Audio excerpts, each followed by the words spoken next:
Hey, ballers!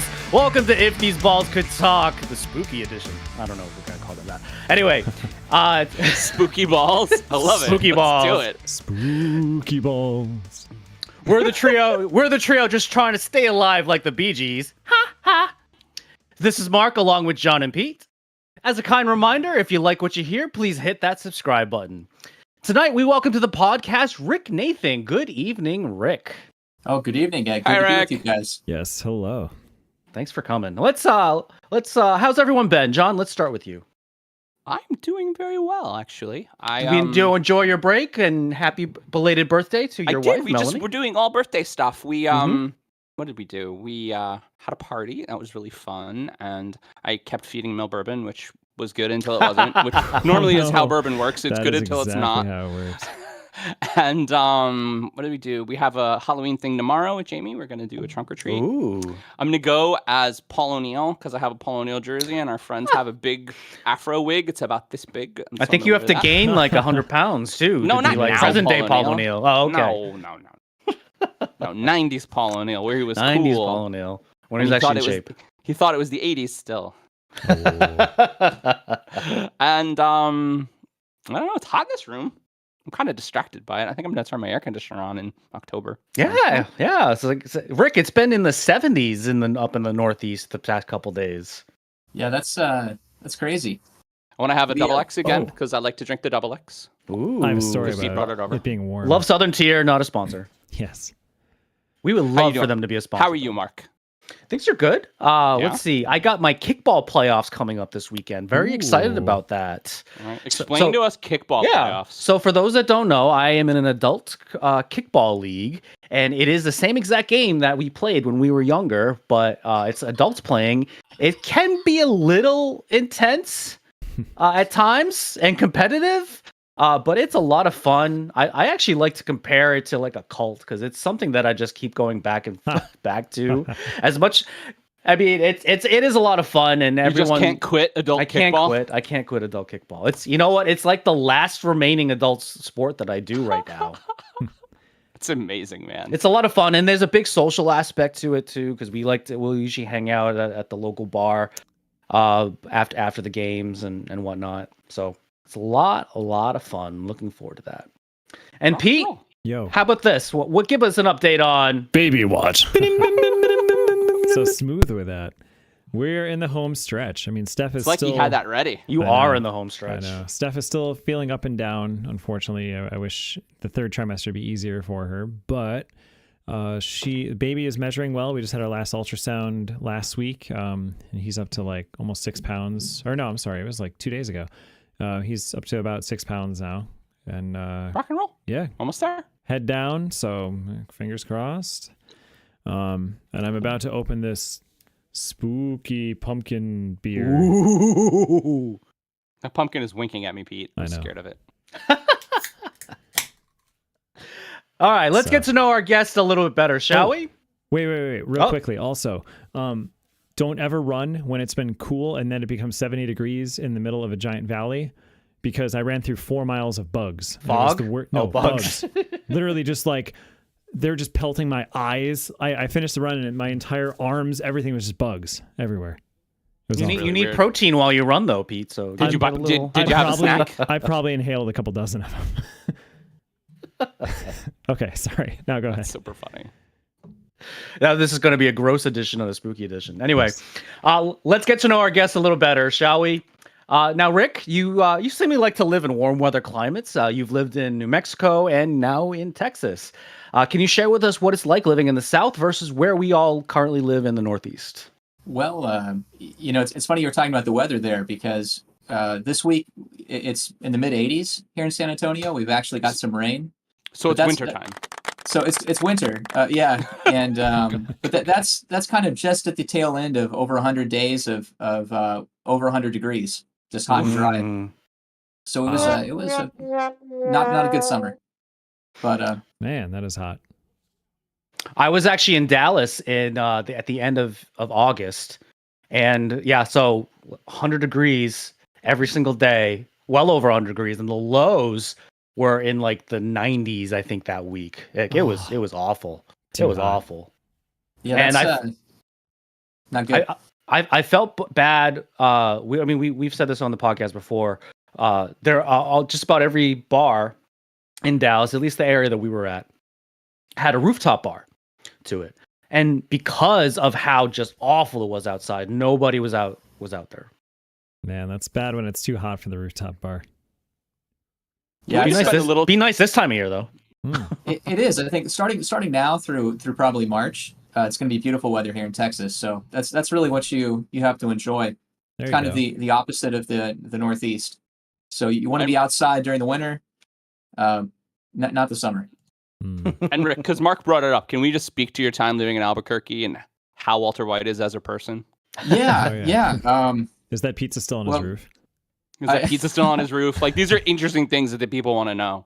So the pizza, that house, I think they get a pizza like once a week. They actually have a sign out front, like please no more pizzas. That's funny. That's but yeah, I used to stop in and get a breakfast burrito, probably 3 or 4 times a week, and I'd go to a place called Twister's. Ooh. And that was actually the fast food place from the show. So oh wow, okay. I mean, not branded Twisters. Twisters is the actual name, but right, that was Los so it was like the Hermanos. Los Pollos Hermanos building. That's right. Yeah, it was Nice. it was that building. It is the chicken man. That's cool. That's what they say in Better Call Saul, which is the sequel prequel, which is actually very, very good if you guys haven't watched it yet. We'll get there. Was it weird to you have a show based on the town that you were living in? Because they did a lot of in-town shots and the what's it face the car wash that they drove past all the time. I mean, just a lot of things in and around Albuquerque. Yeah. I passed that car wash on the way to work as well. So it's not that big of a town, Albuquerque, right? It's right, exactly. So certainly, like everything, you see everything. It was a little bit weird. We actually kind of avoided the show for a while just because my wife's work was a little bit too close to the close to home. A little cllose to home, dealing with court-mandated substance abuse. So I think she was wanted to avoid that at home. But I mean, it's pretty wild. And Albuquerque's still capitalizing on that. If you go there, like you go to Old Town, there's a lot of shops that sell, different candies that are kind of drug looking. I don't know what happens if you try to fly with those. So Blue meth candy, yeah. Amazing. You do a lot of flying, so I would advise avoiding those. Well, granted you're not there anymore, but I don't know. Were you ever like offered some weird stuff on the street? Just no, just because I for the most part I wasn't out and about in Albuquerque, in those parts of Albuquerque. Well, what's the nightlife like in Albuquerque? Because isn't the average age of people in Albuquerque like 84? Yeah, it's kind of a retirement town. But downtown it actually got a little wild. So okay, downtown proper, you probably wouldn't want to be there too late at night. But Nob Hill, there were some parts of town that were a lot of fun, kind of near the university. And Albuquerque, I think probably pound for pound is one of the best microbrew scenes in the U.S. Ooh, okay. 50 some breweries, and more importantly, they're really good. There's just some really solid beer. Very cool. That's awesome. Really cool. I think we are done. Yeah, Pete so wants to move on. I've been dying to talk about this all week. So I'm excited for this, not only because we don't get a whole lot of chance to chat with you, Rick, which, I mean, like, see you in LandFest and stuff like that. It's don't worry. It's a thing where we get really geeky and play computer games. But I wanted to have that is a true fact. I wanted to have a chance to talk to you about one of my favorite things, space. For those who don't know you, what we know about your job is that you work with satellites. Tell us more about the stuff you can tell us about your job. Your thoughts about low Earth orbit internet providers like Starlink. When are they taking over the world? And what future does space hold for us? Sure. Well, I think right now it's a pretty exciting time for space, and especially if you think about LEO. The cost to launch, because of all of the different companies that are providing that service now, has dropped probably by an order of magnitude in the last couple of years. Right now, SpaceX is the cheapest. It's like $5,500 per kilogram, which seems like a lot, but not really. I mean, you can launch kind of a refrigerator or mini fridge size satellite for $300K. Or a Tesla. Or a Tesla. Yeah, or a Tesla. That did happen. Very, very, very capable. So just pretty exciting. And it's going to. I think we really haven't fully realized all the commercial applications. If you think about the electric motor, when factories first started using them, there was about a 20 to 30 year period when the factories didn't get any productivity growth because they still had these factories that were vertical, like kind of based off of a central shaft that was powered by steam or a water wheel. And then eventually Ford came along and other folks, and they built factories that were horizontal, and you could take advantage of the efficiency gains. I think it's kind of the same thing that you're seeing in space. You have this technology, and how do you leverage it? I mean, certainly internet's one of those things, but probably IoT from space.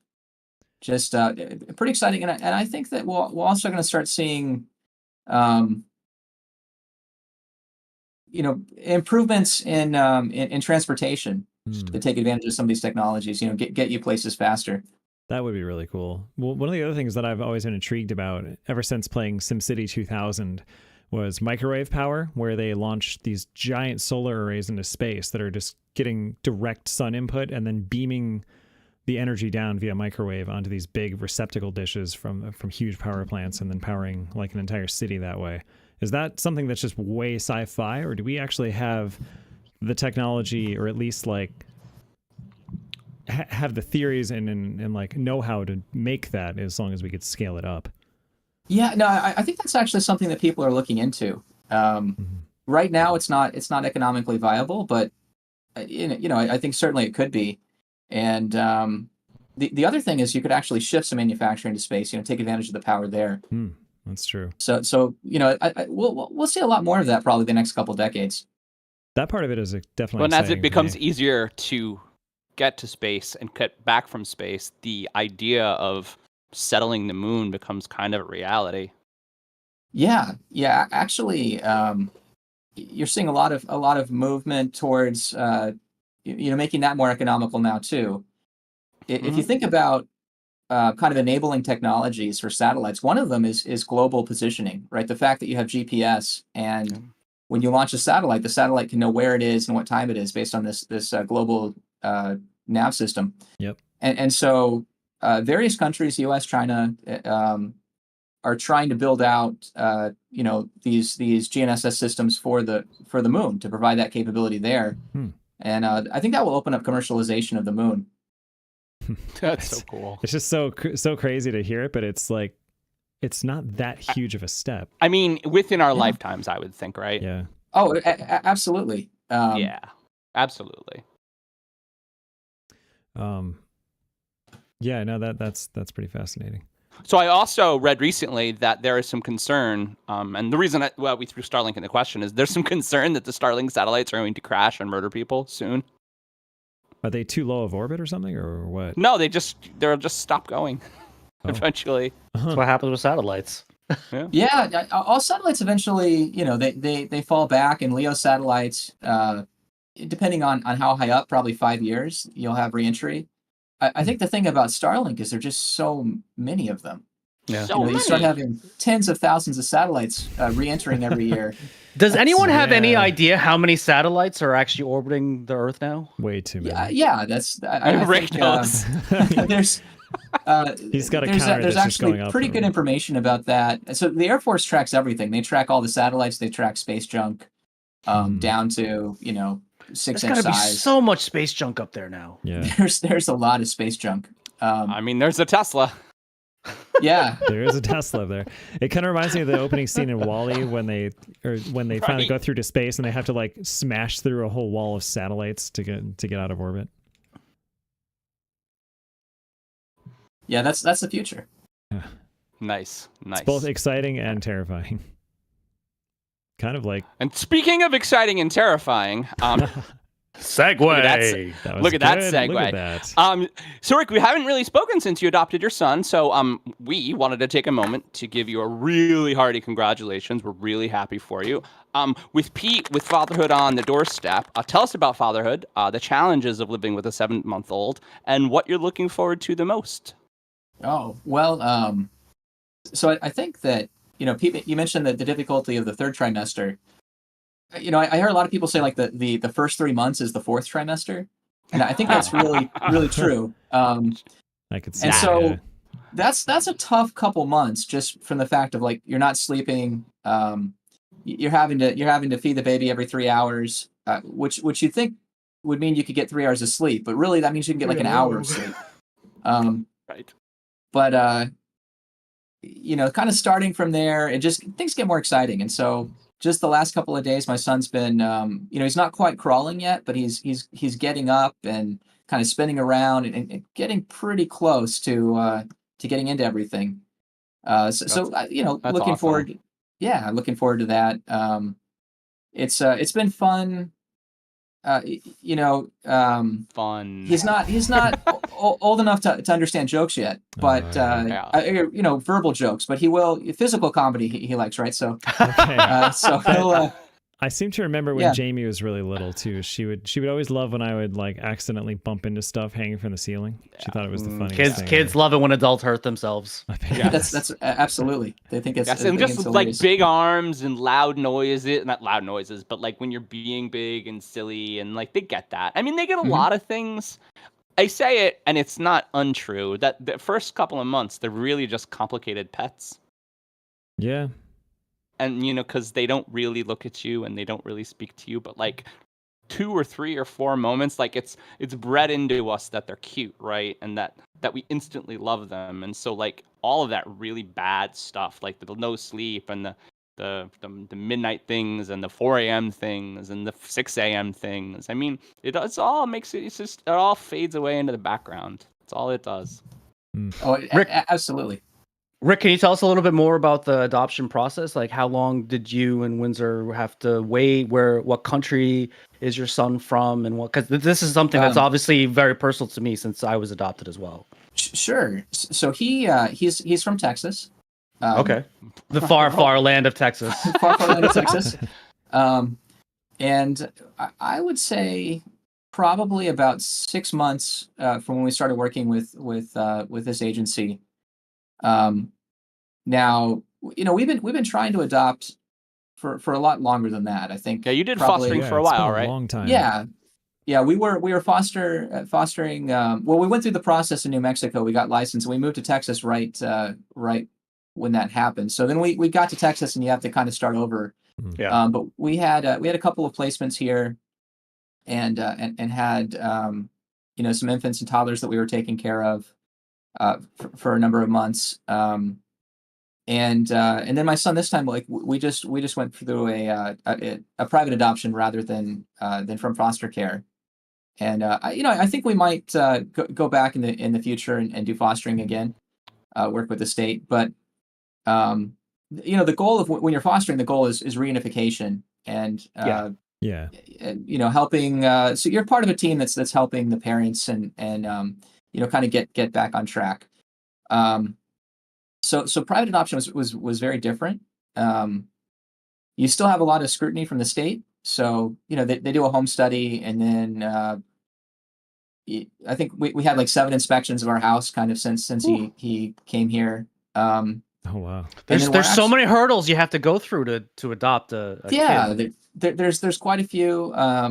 There's a lot of legal paperwork and you have to have a lawyer draft up a lot of documents, but it's really not too bad. I think the waiting can be tough because you just don't know. Right. And it really depends entirely, I think, on the situation. And private adoptions, the birth mom picks you, so you have a book you put together. It's kind of like a resume, and you're describe yourself and your marriage and kind of your thoughts on parenting, what you the aspirations you'd have for kids. So you kind of put yourself out there, and then really it's just comes down to when that choice is made. And yeah, actually, we're so we have a finalization court hearing in a couple weeks, and then that'll be kind of the end of the process. That's awesome. So pretty excited. Thanks, Rick. Very cool. All right, everyone, shall we kick off this shindig? Hell yeah. Yes. Anyone got a first topic soundbite? Pete does. I think I just came up with one. I don't know All right, how. do it. Okay. I'm so excited. First topic, baby. First topic, baby. I love it. Print it. Definitely not going to get demonetized. Nobody cares about Vanilla Ice at all. Oh, remember when we saw him in an alleyway in Albany? Yes, I do remember. And he beat the crap out of his drums. I need a futon. Anybody got a futon? Because he was already poor. It was like 15 years ago. Oh my more god. Than that. More than all that. right. More than that. Shit. Back to our regular scheduled program. So, frequent guest of the podcast, Matt Angier's cousin, Justin Fields, suffered a dislocated thumb a couple of weeks ago, and he missed his last start. In comes little-known quarterback Tyson Bagent, who was not drafted, but he came from Division II school Shepherd University in West Virginia.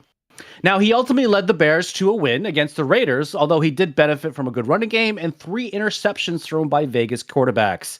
Now, he's slated to start again this week against the Los Angeles Chargers. So, everyone, who the hell is Tyson Bagent? Is he the next Brock Purdy? And is there a QB controversy in Chicago? No. Next topic. That confident. I mean, I just don't buy bad teams beating each other as controversy. I mean, who cares? Who cares if the Bears beat the Raiders? Well, and the Raiders, they were working with a backup quarterback as well. They had Brian Hoyer, who I keep forgetting is still in the league. And this is like he's still there. Wait, really? This season is a murder fest. Like just straight up, everybody's injured. Everybody who's playing is injured. Everybody's injured. Yeah. Except for Tyreek Hill and Stephon Diggs.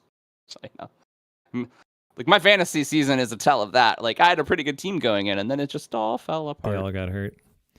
Yeah, got hurt. I mean, God beat. Who's the big guy in the draft though? I do feel like Chicago is a big Caleb Williams. Caleb Williams, yeah. I do feel like there's no controversy this year, but I mean, you gotta think that they're going to be gunning to draft him. I mean, he's going to go number 1 overall. So I don't know if it's him. Who's down at the bottom right now? Carolina, or do they have a few wins? There's a lot of one-win. There's teams. a lot of one-win teams. So, I mean, some 2-win teams. Maybe in a sense, like if they think Fields is too good and they really want to move on. I don't think this guy. I think that the Bears at least were somewhat smart, not trading away their first pick for value and trying to get more depth, which is I think what teams need to start doing. Like you can't even Caleb Williams, honestly, you can't win an NFL season with just Caleb Williams, right? I mean, you need something around him, yeah. You need an offensive line. I mean, I've said this a bunch. This is what the Bengals did. They drafted Joe Burrow, and then they spent the next 2 seasons just drafting O-line. Building around him, yeah. Just and building receivers. around him. They're like, and receivers. 2 number 1 receivers in a row. Right, exactly. Meanwhile, the Bears, they keep going through head coaches like they're like, Cheez-Its on the floor. And it's been utter chaos in Chicago. It's hard for anyone to succeed in Chicago. Yeah.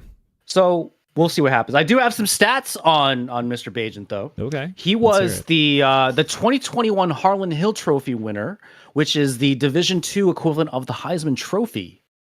He won that in his junior year at Shepherd University. He also has the most completions in a D2 career, most passing yards, most touchdowns, and most yards of total offense in his career. And those are all Division II records. I'm sorry, John, how many Division II records do you have? Okay, I'm going to bring it close to home, all right? I know a D3 school who had a defensive coordinator who became the offensive coordinator of the New England Patriots, and we know how that went. You actually knew him? No, but I mean, I think Arn knew him. I think Arn knew him. I think Arn definitely knew. Yeah, he was an RPI guy. I mean, wasn't that Division 3 though? Yeah, Division 3. And right. he is Division 2 is in Division 3, and Division 1 is in Division 2. He was also different. an elite level D coordinator as well, though. Our alma mater also had our alma mater actually had a kicker on the Dolphins for like a season as well. Really? Yeah. No kidding. Yeah, kickers don't count either, man. You know, I just found out that Mr. Chokes-a-Lot, Jake Moody, is a rookie. Yeah. No, I didn't even know that. Yeah. I was just like, why do the 49ers have such a bad kicker? I'm like, that doesn't make any sense. Oh, because he's a rookie. Okay, cool. Yeah. So Mr. Bajan is also he took over as the number 2 quarterback during week 4, and Pete, guess who he overtook? Ooh. Naething Former Peter. Buffalo Bills great Naething Naething Peterman. Peter. That's not saying much. I think Naething Peterman statistically for his career is the worst quarterback that's ever played in the NFL. And I mean, that's compared to probably like... And he just because that one game that we watched at Collins, right? Right. And just that's that probably compared game. to like the terrible Gabriel Bartholomew Garfunkel that played in the 1927 New York Athletes. Can you say all of that again? No. Because that was amazing. It was probably back then when all the football radio announcers talk like this. Now say, now they're going down the 25-yard line, and then okay, that's enough. That's my favorite Pete voice. It's my favorite one. So Rick, to bring you in on this topic a little bit, could you imagine if the people above you and around you like turned over like every 2 to 3 years? Like, how chaotic would that be? Yeah, I mean that's a tough, tough to run an organization that way. No. Well, you just never have the same product manager, right? The product manager is always different. It's always different every year. Yeah, it's borderline dysfunctional. I mean, the Bears aren't very well run, and they haven't been in a long, long time. Mm-hmm. They just haven't been. So I don't think I've ever heard of somebody coming from the Shepherd Rams, though. So he must be huge back for his college fan base. I gotta believe so. Yeah. And he look at Rick. He knew the Shepherd Rams. Name. Yeah, he knew the nickname of Shepherd. Yeah. That was awesome. There you go. All right, I think we're out of time. Need to find a question. You guys want to do a next topic while I find a question? Rick, do you think you have a next topic? John, I already prompted him on it. This will force you to pick a certain topic, unless Rick's ready. I was already going to. I'm too excited. Okay. All right. hold that thought, Rick. Ready? Space. The final frontier. These are the conversations of the next topic. Pete, I'm telling you, man, you're really good at those. And to speak about space, and I talked about Pete at the beginning of the week when this came out. Very interesting news came out of space this week. Astronomers revealed that in June of this past year, they received a fast radio burst that traveled a whopping 8 billion years before it reached us. This is a record of both distance traveled and strength of an FRB, fast radio burst signal. Exactly what causes FRBs is one of astronomy's great mysteries, but the running theory, however, is they are created by magnetars. I had to look up this word, which occurs when a star There's so much science in this topic. Disturbances on the surface of the strong magnetic field that encompasses a magnetar explains the FRBs that have been noticed by us in 1979, 1998, 2004, and 2023.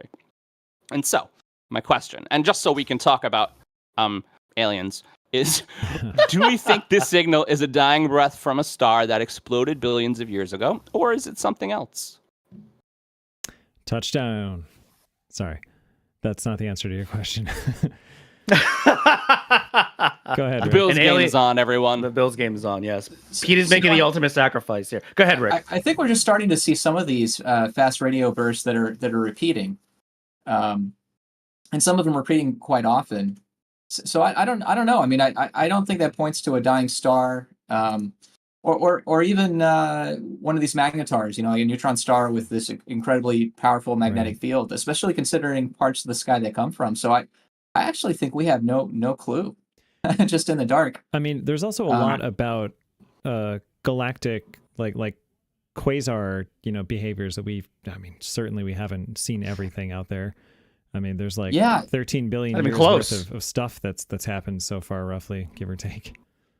So why is this FRB news? Because, as a layperson on astronomy and satellites and all this stuff. I think I know, but Rick, you probably know better. It's the first one that I've heard of, and I looked it up, there's been 6. And so why is this one news?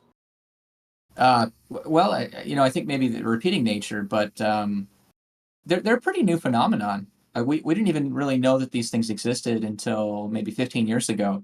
Okay. And I think we've gone back, like you said, we've gone back and found some signals. But the last couple of years, we've had this huge advancement in radio astronomy, and so our ability to detect these things, has just dramatically expanded. And it's by and large, it's based on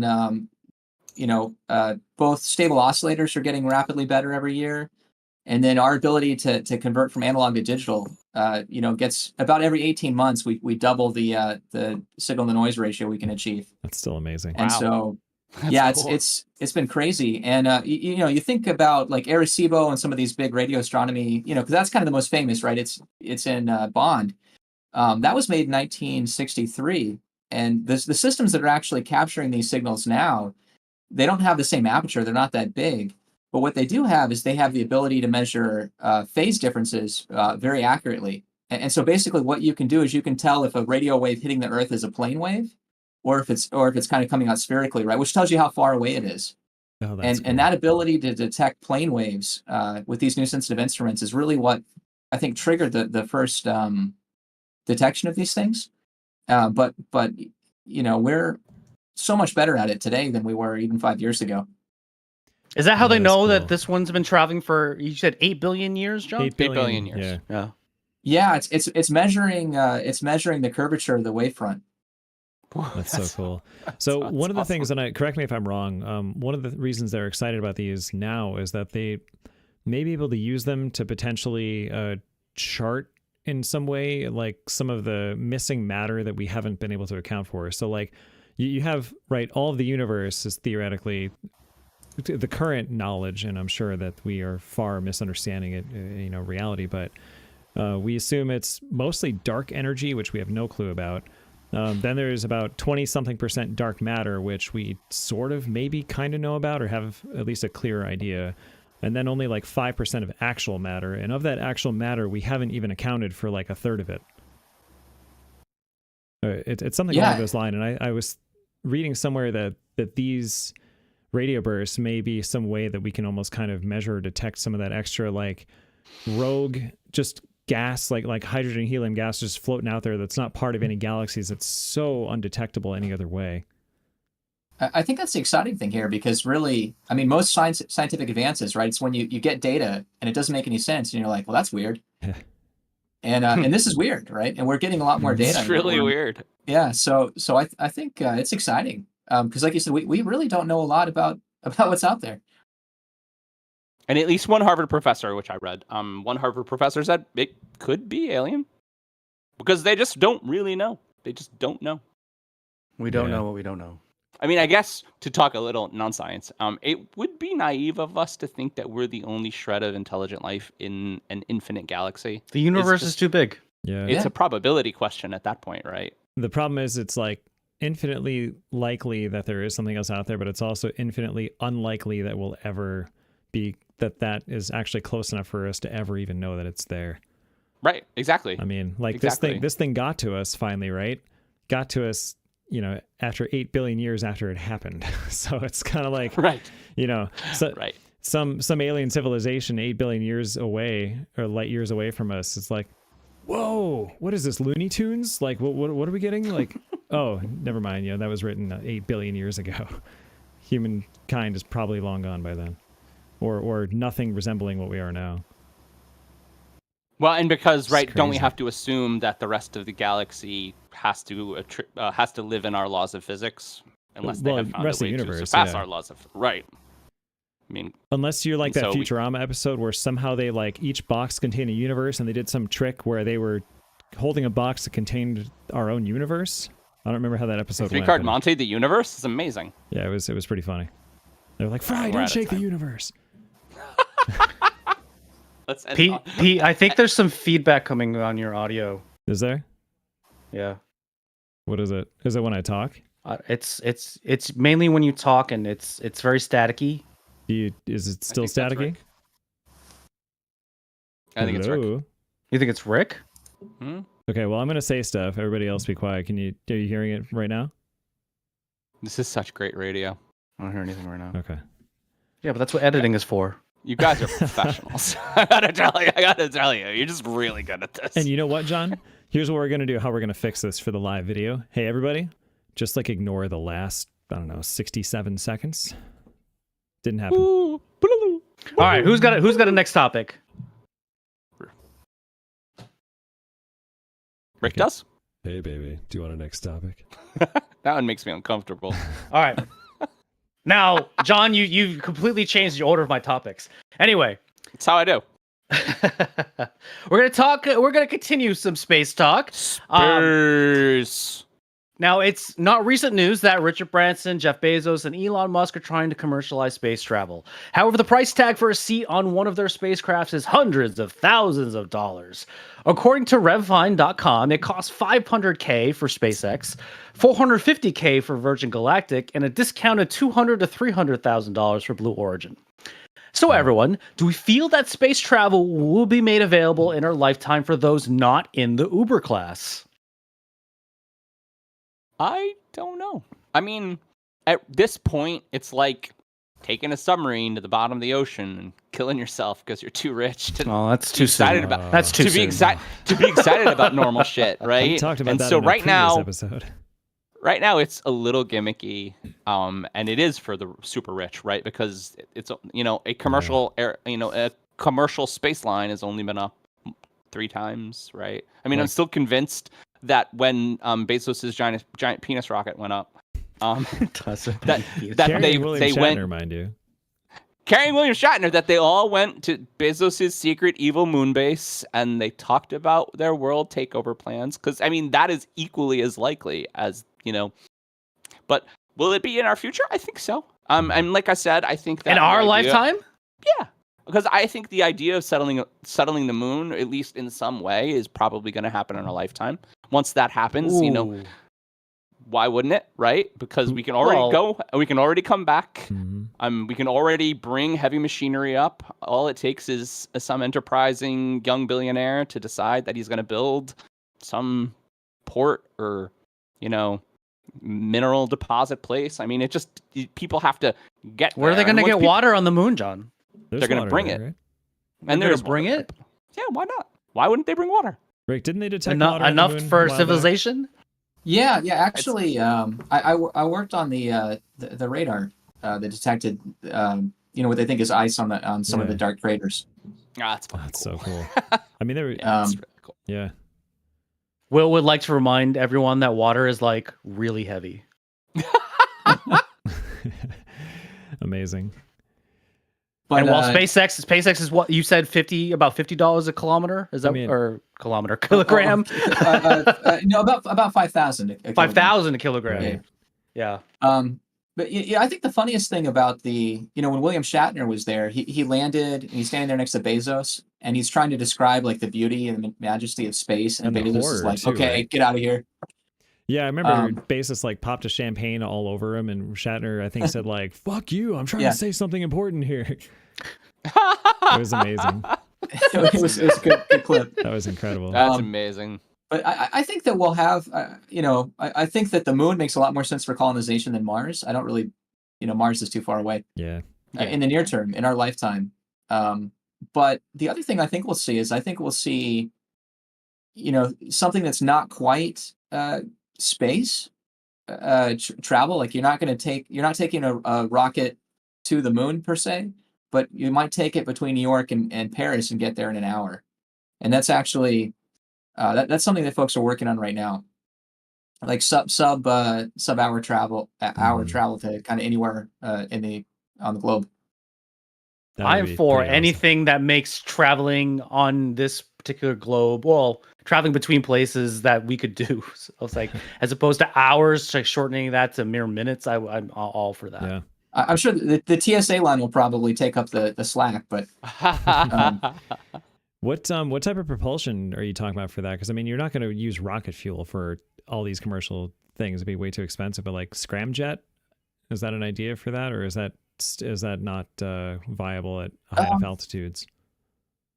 I don't know. I think you might see some rocket, some liquid fuel in the short term. Okay.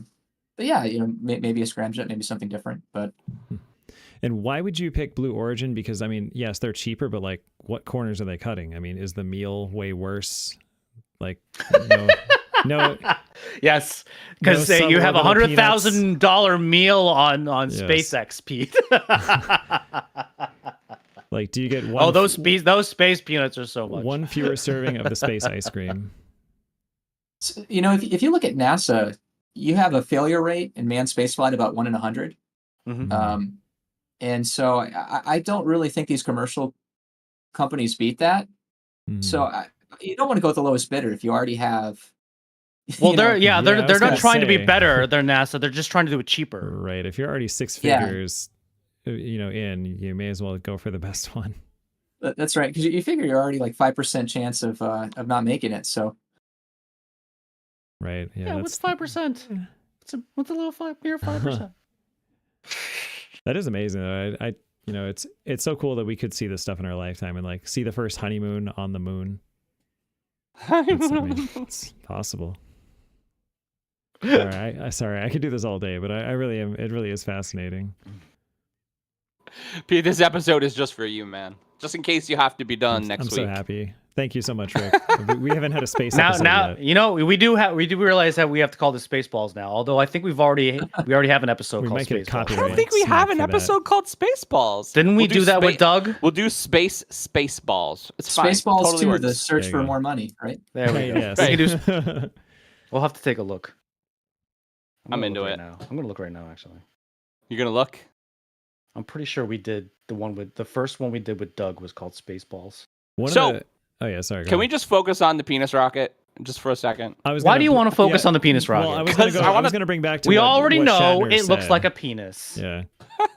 What did Shatner say, Pete? So one of the things that Rick alluded to, he was being very waxing poetic about, how beautiful it was and everything too, but he also talked about just how freaked out he was when he had this realization that it was like, there's so little atmosphere here. Like everything we know was gone in less than a minute when they launched straight up. And he's like, all I saw was death up there. It was, I mean, of course, he's definitely William Shatnering it, but if that's a verb, but like, it still does kind of come to home that we're way more fragile than we think. So it's like all this stuff is great, but I mean,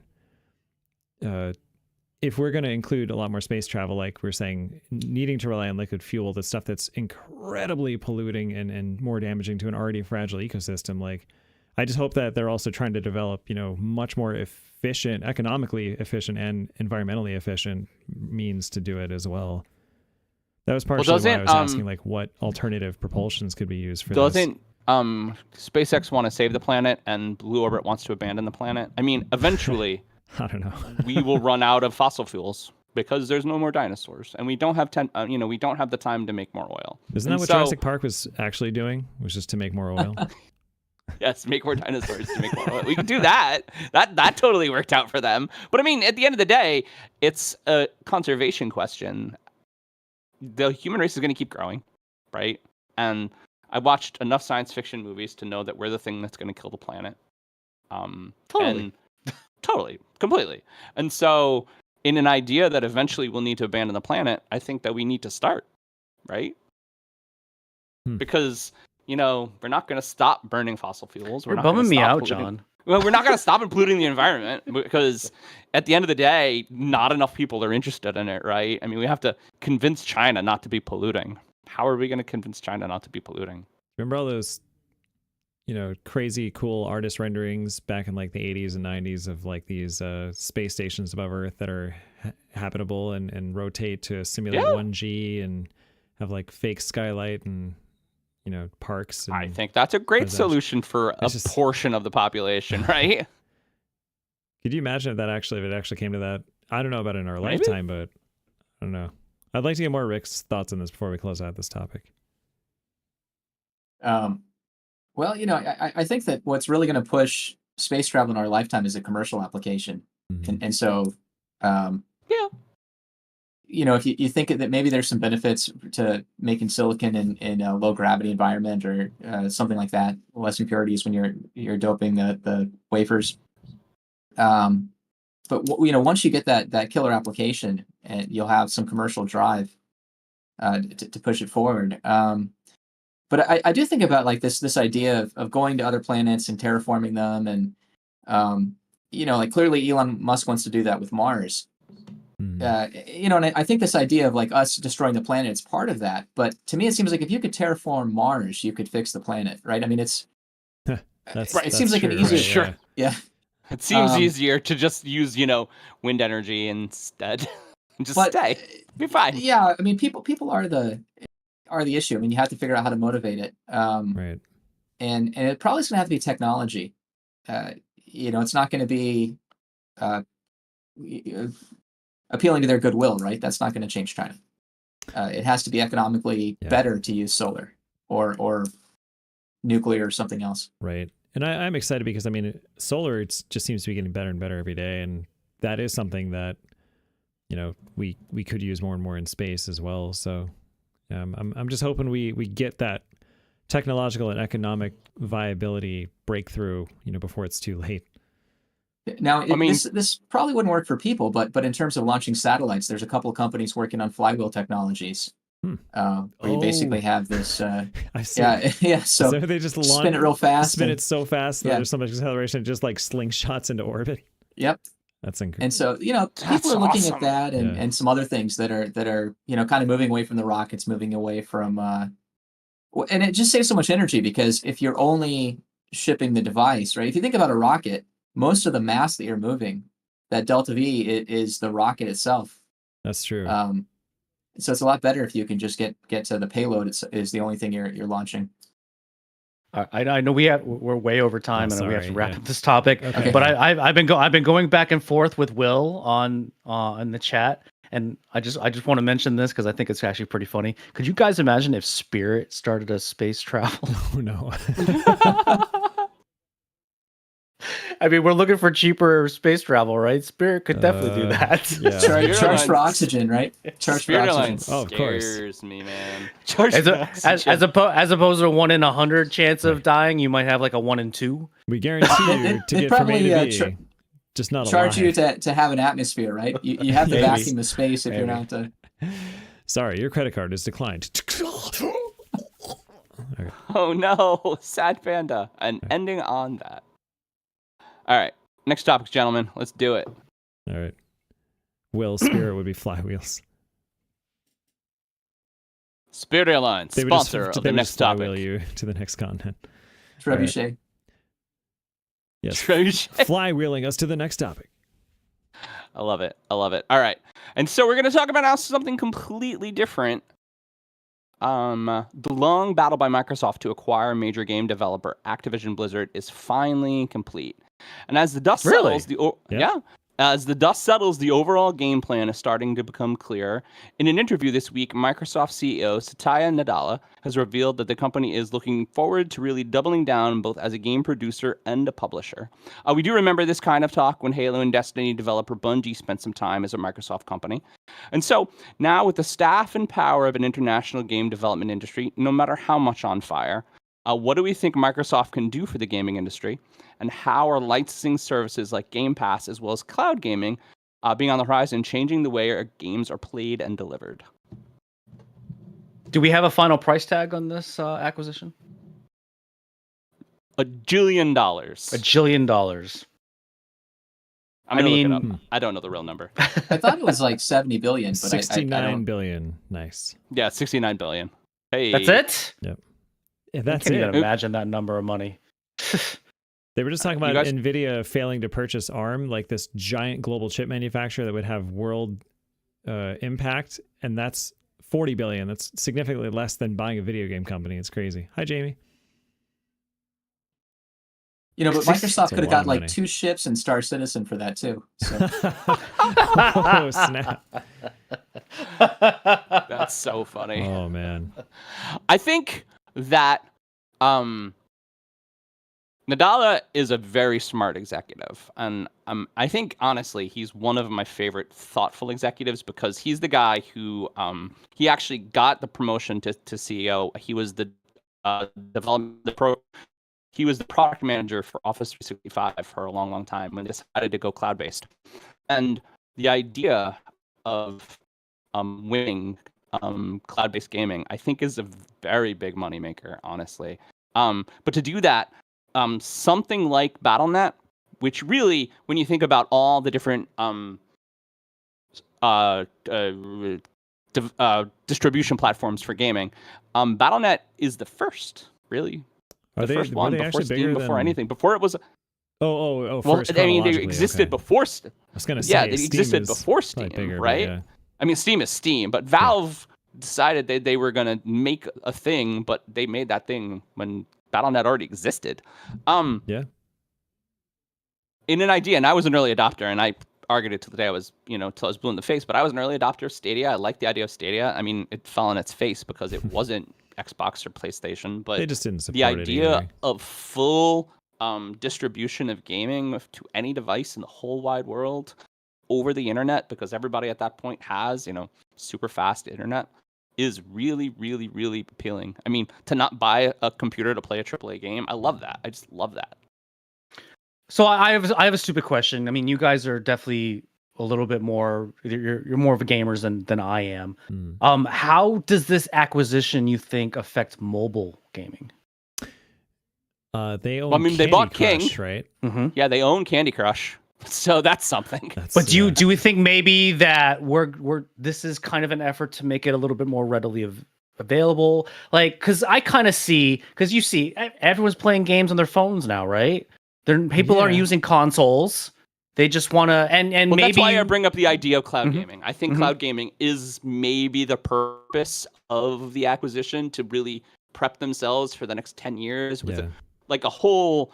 I mean, it's a $69 billion company with $69 billion worth of industry professionals. Right. It does. So that the interesting. Oh, go ahead. Oh, sorry, Pete. No, go ahead.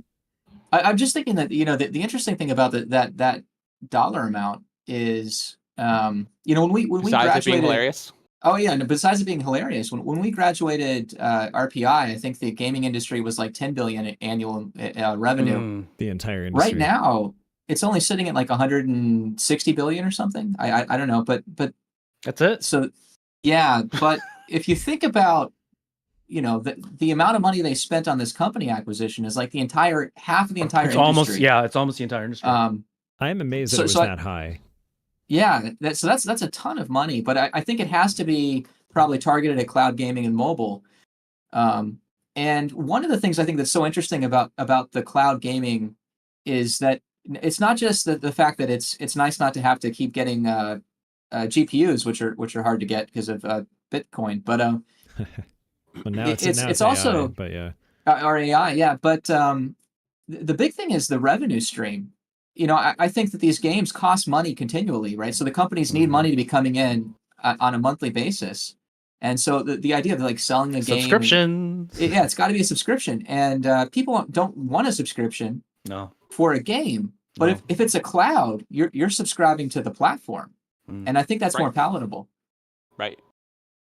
I mean, also, in the acquisition of Activision Blizzard, not only do they get the biggest shooter, one of the, the top three, right? One of the top three biggest shooters in the whole world, which is very profitable, but they get the whole infrastructure of the Blizzard side, which is the World of Warcraft server infrastructure, the Diablo server infrastructure, the Diablo 2 server infrastructure that has existed for the last 25 years. I mean, they get a lot of networking elements and cloud elements and things that they can use to really build this thing out. Because xCloud, which is Microsoft's cloud gaming solution, is good. I mean, it wasn't Stadia good performance-wise, and I tested them both, but I think they probably surpassed where Stadia was, though. What it does have, though, and the reason I bring it up, is Game Pass has totally changed the rules. And so, because Microsoft is Microsoft, they can have most games be licensed, most games be available on cloud. So the idea of subscribing to Game Pass, which gives you, let's just say, 500 games, it's something along that line, and being able to play them without downloading them on any device you own in an instant is very, very, very appealing. And on your phone when you're on the bus, right? I mean, your phone when you're on the bus, you can play, Modern Warfare with the back. Have you guys seen Backbone? You put your phone into a controller and then it becomes your gaming console. Yeah. Right? How great is that? Yeah, that does give you that console level kind of experience right wherever. So that, yeah, I mean, I think that's going to be a big draw. And I mean, Nintendo, in a way, kind of actually pioneered this idea with the Switch, but of course that's hardware bound to a single console. And I was hoping that from there, you would take it to more this truly like hardware, bespoke hardware, or any kind of hardware exclusivity is no longer a thing. I don't know if what you call that, but hardware agnostic. That's what I said that. And our buddy said that wasn't the right word for it, but I feel like that's what it is. It's like you buy a piece of software and you should have the license to just play that on whatever hardware you want, or remotely right from the cloud, like we're talking about here. So that's a great segue to a question that kind of popped in my head. How does this acquisition you think affect you guys' LAN parties and LAN Fest, or does it affect it at all? I don't think it affects it at all. I think Blizzard as a Activision Blizzard as a company, even though they are not going to be traded on the market anymore, and they're not a company anymore, they're becoming a Microsoft product for at least as long as they decide to, because Bungie got out, right? Will still exist. Blizzard games will still exist. World of Warcraft will still exist. All these things will still continue. So I don't think it'll affect anybody really, except for like the shareholders like me. I got all my stock bought out at $95 a share, which was like a $70 increase where I bought it for when Activision took over many years ago. Nice. I wish we had a ching thing on the board. And so that was tight for a little while, and because everybody who knows better has heard about the garbage fire that Activision Blizzard was. I mean, it was a very chauvinistic, poor place to work for a long, long time. But I mean, and that is kind of a teller of the whole entire game industry as a whole. So I think Microsoft, a company that is committed to being carbon negative even, is, for a major organization, probably one of the better run ones. I think it's a good sign for gaming, honestly. I do think the one thing that will change for the LAN parties moving forward is this shift to cloud. I could see us in 5 years not having to haul computers, just bringing our phone and a controller, and a monitor, I think it's close. Yeah, that's true. And it is as close as high-speed internet accessibility increases, and it will because of phones. So the latency, and 5G. round-trip latency too, is the big thing. Yeah. And I think we're done. We're over a little bit. All right, who's got a next topic? A lot of it. Who's got a next topic? You have a next topic, Mr. Ask About a Next Topic all the time. Yeah. We're using that. So the University of Michigan is well-versed in college athletics. They have a renowned history, especially in basketball and football. Now, the head coach of the football team is Jim Harbaugh, and he is no stranger to controversy. The most recent comes from allegations of them stealing signals from their opponents during the games. Now, a Michigan staff member has been accused of buying tickets at games to film and steal future opponents' signals, which is against NCAA regulations. In fact, Sports Illustrated even interviewed a former Michigan student that was the recipient of multiple text messages from the staffer, kind of blabbing about how he's been doing this. Huh. So, everyone, what do we feel will happen to Michigan and head coach Jim Harbaugh after the recent scandal where they are being accused of stealing signals? College sports has no rules. I mean, they'll probably college sports has no good. They'll probably just pretend it didn't happen and throw out the tapes, just like the Patriots from 01 to 06, right? Oh, too soon. Sorry. And the Patriots did get penalized for Spygate. Yes. Now it was funny. So I was watching the shows today. I was watching Part of the Interruption, not a sponsor. And they were talking about this, and they were joking. It's like, well, how come no one has come to the defense of Jim Harbaugh, or really just kind of lambasted him with a bunch of like, oh yeah, that's cheating. Right. And they were joking that everybody does this. Everybody steals signals. Right. I'm sure every team attempts it. Some are more successful than others. That's probably there was a recent college football game where I forget who the opponents were. I think it was in the Pac-10, and they were facing against like Washington University or something like that, or University of Washington. And their opponent, let's just say it was USC. I forget who it was specifically. They were showing shots of the opponent's head coach, and behind them had someone with a phone, and on the back of the phone was the logo of the opponent. Oh. So I mean, that seems a little like smarmy there, right? Like, don't you think maybe they might be stealing signals? They're on the opposite sideline of the game that's currently being played. Yeah, that's... It's happening everywhere, right?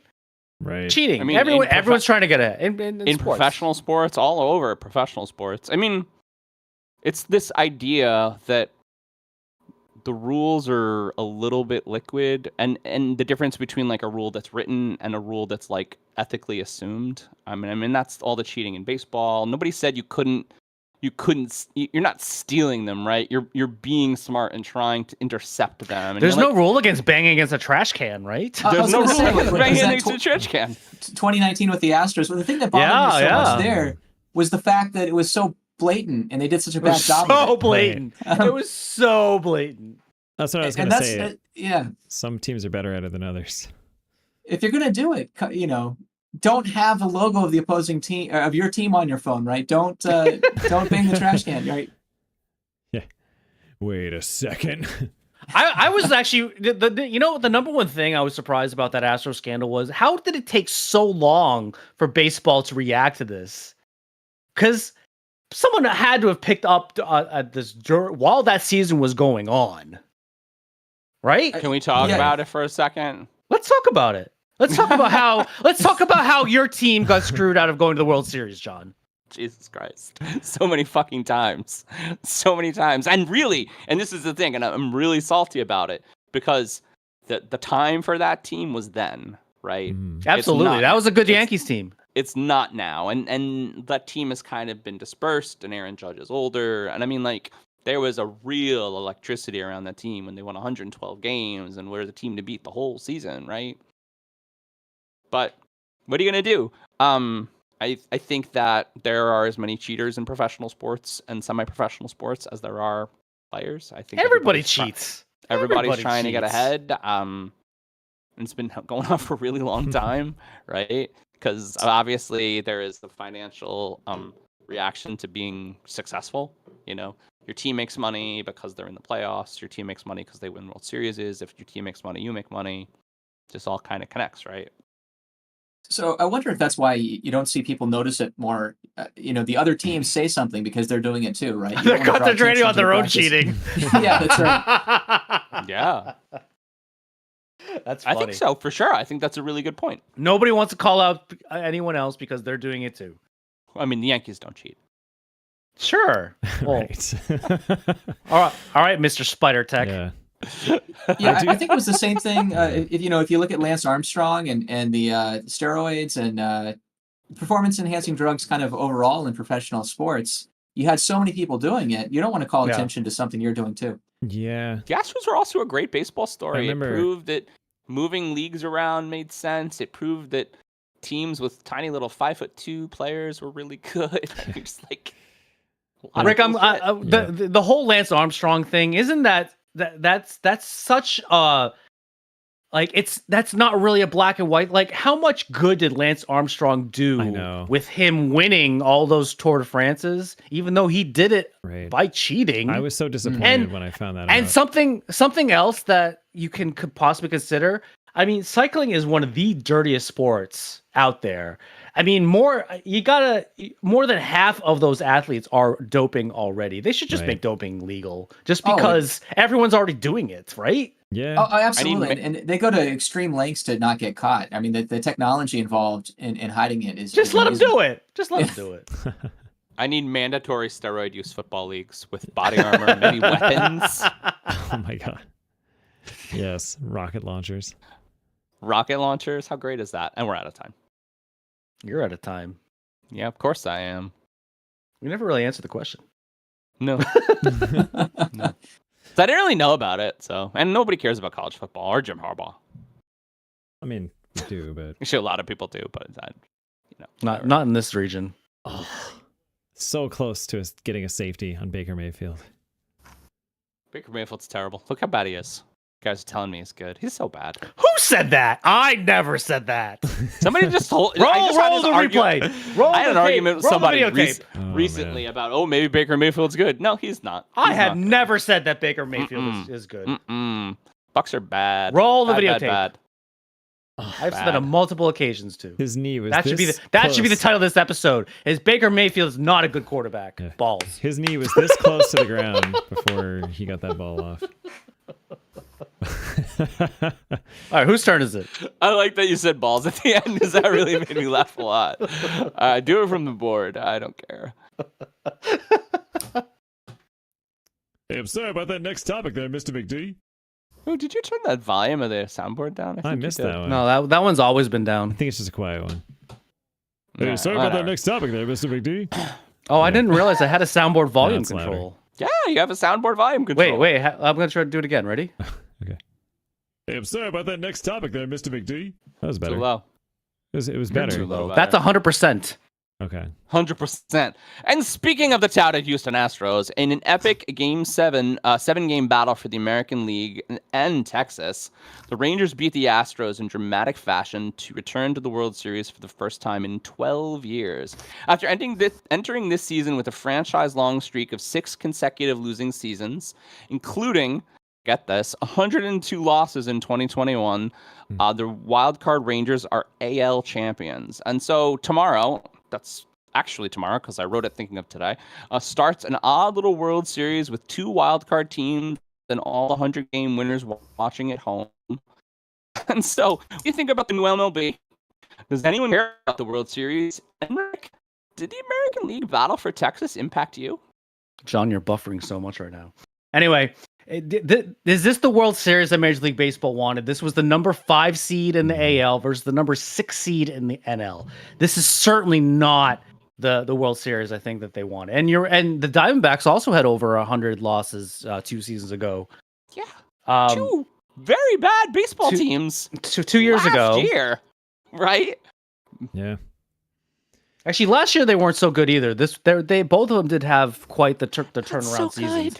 I mean, now keep in mind now the Rangers are in Arlington, which is close to Dallas. That's kind of a big market, and the Diamondbacks play in the Phoenix area, again, kind of a big market, but not really big baseball cities. I mean, they've been bad at baseball for a really, really long time. Both teams. Yeah, the last time the Diamondbacks were in the World Series, I believe, was the Luis Gonzalez Diamondbacks. What year was I told you, Texas, 12 years. All right, keep in mind they also had Randy Johnson and Kurt Schilling, but they were 1 strike away from winning 12 years ago the 2011 World Series. Oh, okay. I didn't. So see, that's not that long I didn't actually ago. research this topic. That's not that long ago, but they're not like the big team that baseball wants. Baseball wants the Yankees and the Dodgers and the Cubs and the Red Sox to be in the World Series. But they want the really good teams. Keep in mind, all of the number one the number 1 and the number 2 teams were all like didn't do very well. Only one of them actually made it to the LCS round. Even the Phillies were the preferred team out of the AL because Philadelphia is a pretty big baseball market and a big sports city over the Diamondbacks, and there was a lot of momentum with the Phillies, but they didn't do it. It was so amazing to actually see the reaction of the Phillies fans after they lost Game 7 too. They were all like, "Oh, you got to break up the team. This team is terrible." Aren't they still pretty good? Like. They made it to the LCS. Right. I mean, come on. What do you expect? So, yeah, Rick, how has this impacted you down in Texas? That was the end of John's top question there. Sure. So, generally, I think folks here in Texas, because there's a lot of state pride, right? I mean, it's a surprise in Texas. You have a lot of people that will cheer for a Texas team if their team's out of it. And so I know some folks that are still, pulling for the Rangers now that the Astros are out of the running. My wife being from Houston, we normally, go for the Astros. But I think this idea about the team, in America, I think it's good if you have like an underdog team versus like the really good team. It's a good story. Right, that's a great story. If you have 2 underdogs, it's not that exciting. Right. It's not that exciting. No. Right. But no, Dallas-Fort Worth is a huge market. Absolutely. One of the things I think about Dallas versus Houston is there's this rivalry in the cities, kind of independent of sports. you have it's very different, like the culture of Dallas and the culture of Houston. You also have like this Dallas versus Fort Worth in the sense that you have kind of finance money versus cattle, but it's not like the Houston versus Dallas. There's a lot of animosity, so right. I think that kind of got more people interested. Even not baseball fans. Where does San Antonio lie in the whole Houston versus Dallas argument?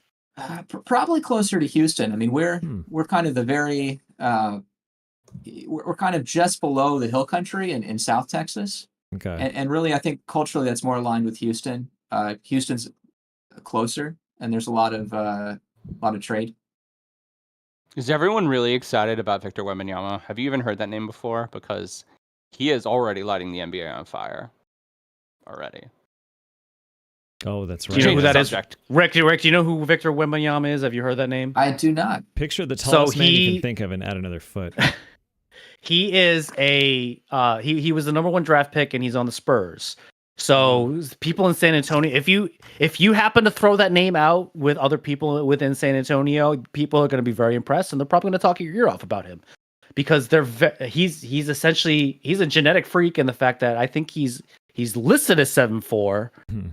I don't know how tall he really is, and then he's got like an 8-foot wingspan. I almost wrote a Victor Wembanyama article, so the reason I brought it up, and because he's very exciting to talk about. He destroyed the Warriors in the last preseason game. In the opening game of the season, It's preseason. In the opening game of the season, he scored 8 points, got 3 blocks, and one of his points was a 3-pointer in 88 seconds. Yeah, But he was upset though that his team lost. I know, right? Because the Spurs are still pretty bad. That's why The they got Spurs the are number 1 draft pick. awful. The Spurs are awful. Awful. But I mean, it's exciting to watch this guy who we thought would perform in the NBA. Yeah. I mean, it's kind of cool. I'm a little disappointed in the Spurs because I think that they should have tried to do some trades to kind of make the team better around Wembanyama. I was going to say, like, to build from nothing, how long does that take in the NBA if you have draft capital and things like that? It's not as hard because 5 players play at a time. I mean, you can really build a superstar team from 3 Victor Wembanyama. I mean, right? You have to have. You just need 3. You have to. You just need 3 genetic freaks. You have to have 2 players on your starting line that are better than the other team, and then you have to have somebody who kind of rests them. I mean, there are many teams that work with 3 stars. There's no teams that work with 1 star, but there's many that work with 3. Yeah. Well, the ones that work with 1 star are the ones that generally don't win. Right, they don't win. Like, because you definitely need at least 2 in the NBA, but 3 are the ones that who's that John do Morant's really well. team? The Grizzlies. The Grizzlies are bad, and John Morant is great at basketball. So he's also good at shooting people. He's also good at shooting people. Oh, that guy. Sorry, he's faking shooting people. To bring it back 1 second to the World Series, I know Jeffin would be upset if we stopped talking about baseball. Oh yeah, sorry about that. Why the sudden interest in winning in Texas this year? Because it was very clear they spent a shitload of money this year. They went and got all Jacob deGrom. They went and got all the Max best Scherzer players. They got all the best pitchers. I mean, it makes sense that they're great to me. That's what Texas has always done, though. Like they've spent a lot of money in the past. I mean, they got A-Rod from Seattle. They spent a lot of money on A-Rod. I think they extended A-Rod too. I could be wrong about that. But Texas is definitely they're known for spending money, even though they're generally not very good at it or at the game of baseball. Not very good at the game of baseball in the World Series. I think Evaldi's starting game in general, they haven't been good. They're. I mean, we all like as we said on the show before, momentum is very important, especially in the postseason. And they're riding a hot streak right now. Well, I was going to say that I think there's more interest since you had the Astros in 17 and 19 make it, but I guess the Rangers were in the World Series in 2010 and 2011, right? So they're 1 strike away in 2011. They really should have won that series, honestly. But they were very good in 2011. I don't know. I mean, I have to think that the recent success of the Astros probably brought some more attention in the state to the sport, and maybe it was again like the rivalry between Dallas and Houston, right? It's probably a bigger draw than a Texas team versus a New England team. Yeah, that makes sense. I've said this before, and I'll say it again. Though they're having it's a huge detriment to the higher seeds to have them off for a whole week. They need to shorten the wild card round to one game again, so that the higher seeds actually have a chance. Now, I have an interesting question, though. Okay. With this being very clear, even statistically, that it's happening, and now that they have 2 small market wildcard teams in the World Series, is this what they wanted or not what they wanted? This is clearly not what they want. This is not what they want. The World Series is losing out to Sunday Night Football. That is true. That is true. Okay, that's not what you want. In order to get more ad revenue, you need to get people to watch you. And when the World Series ratings is lower than Sunday Night Football, hell, it's even lower than some like regular just NFL football games. You are not winning at the game of life. Yeah. Right. And after a season where baseball did much, much better, I think that is true. Very, very, very true. Yeah, you have to think that there's going to be some changes, right? Just based on revenue. Well, they just made this change. Literally just. This is 2 seasons old. Well, maybe revert. They need to change it back. They need to change it back. It doesn't mean just because they made that's the change. admitting that they're wrong. Because the in-game revenue is a lot less than ad revenue. Right. Let's be honest. And we're out of time. You're out of time. I'm always out of time. Whose turn is it? It's yours. That was. I'm very fired up this episode. You're at number 4. Your 4th question. I already know my 4th and my 5th question, and that's really different for me. So. Get the next topic now. Oh, wait, Andre. I was going to do one. Do one. All right, do it. Next topic. Ooh, a Texas next topic. I love it. There you go. Oh, you got to keep that whole thing in there. Andre Iguodala is a name that most NBA fans know, especially with his tenure with the Warriors, while winning 4 titles with them. Overall, he played 19 seasons, was a pretty good scorer early in his career with the 76ers, although it is debatable whether or not he will be a Hall of Famer. Now, recently he announced his next career as a venture capitalist with longtime business partner Rudy Klein Thomas and their firm Mosaic. Now, this company is trying to find the next big company in its infancy. Might I suggest this very podcast, Mr. Iguodala? He has also admitted that his ultimate goal is to own an NBA team, which would be fantastic because there are very few minority owners. So, everyone, are we impressed with Andre Iguodala's basketball career and envious of him joining a venture capital firm? I mean, no. I think that something like venture capital is great for a retired professional sports player. Not a lot of people do it. Are they good with their money? No. I'll bring up my constant reference to Ballers. I think that the idea of Ballers is very smart. I think that you get done with an NBA career or an MLB career or an NFL career and you have all this money.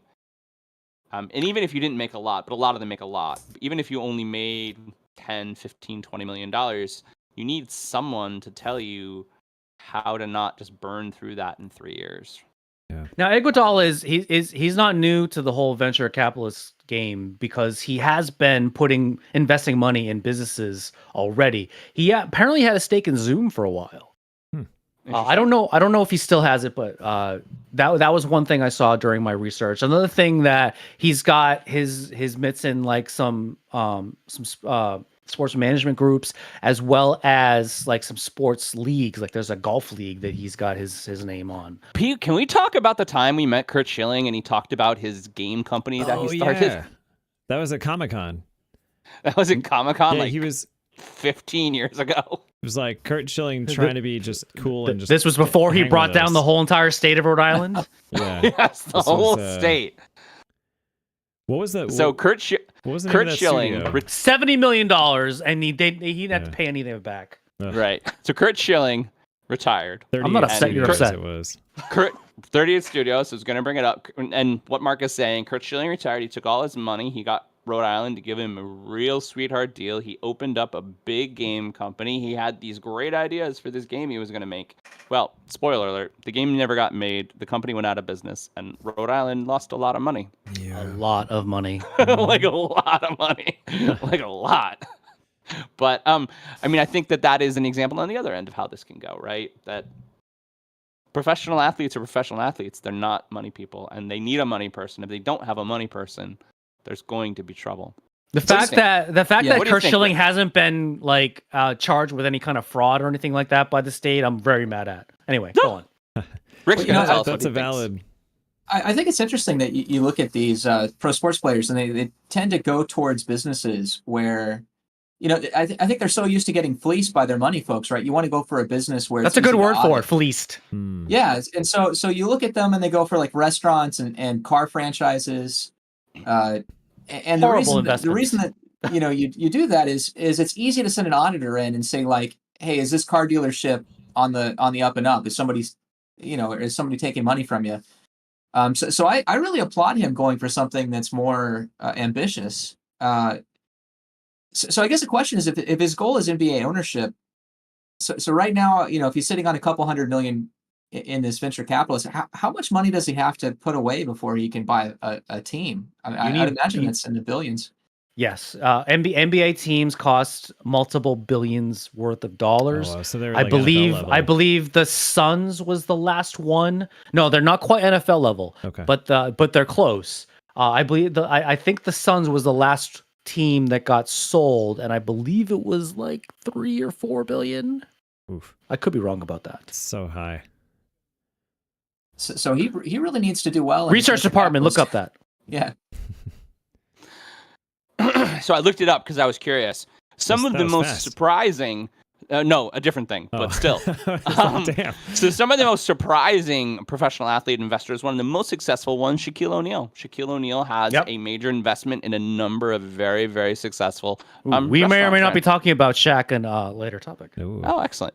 And many successful restaurant franchises, including Papa John's, Auntie Anne's, Five Guys, Krispy Kreme. He's in like every For a little commercial, while, too. because the Papa John's guy was a racist, he became the head of Papa John's. Yeah. Oh yeah, that's right.